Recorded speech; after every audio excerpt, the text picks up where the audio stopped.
უმაღლესი საბჭოს პლენარულ სხდომაზე ინტერპელაციის წესით აფხაზეთის ავტონომიური რესპუბლიკის ჯანმრთელობისა და სოციალური დაცვის მინისტრს მოусმინეს, რომელმაც პასუხი გასცა დეპუტატების მიერ წინასწარ წერილობით დასმულ შეკითხვებზე. ლევან ჩაკვეტაძემ ასევე ისაუბრა სამინისტროს საქმიანობის პრიორიტეტულ მიმართულებებზე, ჯანდაცვის სფეროს გამოწვევებზე, დევნილთა და ოკუპირებულ ტერიტორიაზე მცხოვრებ პირთა ხარისხიან სამედიცინო სერვისებზე, ფინანსურ და ტერიტორიულ ხელმისაწვდომობაზე, ასევე ამ მიმართულებით არსებულ სხვადასხვა პრობლემებზე. მოსმენის მეორე ნაწილი კითხვა-პასუხის რეჟიმში წარიმართა. ძირითადი შეკითხვები აფხაზეთის ავტონომიური რესპუბლიკის ჯანმრთელობისა და სოციალური დაცვის სამინისტროსთვის დამატებით ფინანსური რესურსის მოძიებასთან დაკავშირებით დაისვა. როგორც დეპუტატები აღნიშნავენ, აუცილებელია ჯანდაცვის უწყების ფინანსების სწორი და რაციონალური გამოყენება, ასევე ბენეფიციართა სოციალური მდგომარეობიდან გამომდინარე ამ უწყებისთვის ბიუჯეტის გაზრდა. მხარეები თანხმდებიან, რომ ყველა პროექტი უნდა იყოს დევნილებისთვის ხელმისაწვდომი და მათ საჭიროებებზე მორგებული.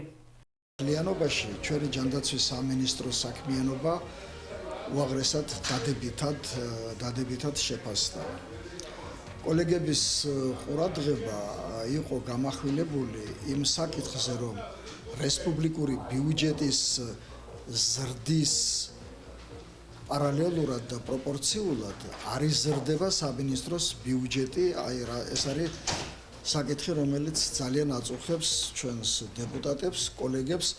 ეს მართლა არის საკითხი, რომელსაც ყურადღება უნდა მიექცეს, მაგრამ ამ თემაზე საგნობრივი საუბარი შესაძლებელია წლის ბოლოს, როდესაც ჩვენ დავინახავთ თუ როგორ სრულდება ის პროგრამები, რომელიც ჯანდაცვის სამინისტროს გააჩნია, 20-მდე პროგრამა.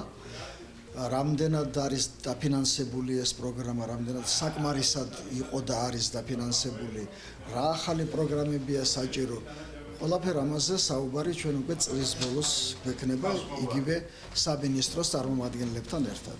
ჩვენთან გამოგზავნილი იყო შეკითხვები დაკავშირებული ჩვენს მუშაობასთან. შეკითხვებს მინისტრმა გაცდა ამონწურავი პასუხი, განვიხილეთ მიმდინარე პროგრამებთან დაკავშირებული საკითხები, დაწვრილებით, ზოგადად დადებითად შეფასდა ჩვენი მუშაობა და დაიგეგმა სამომავლო საქმიანობა.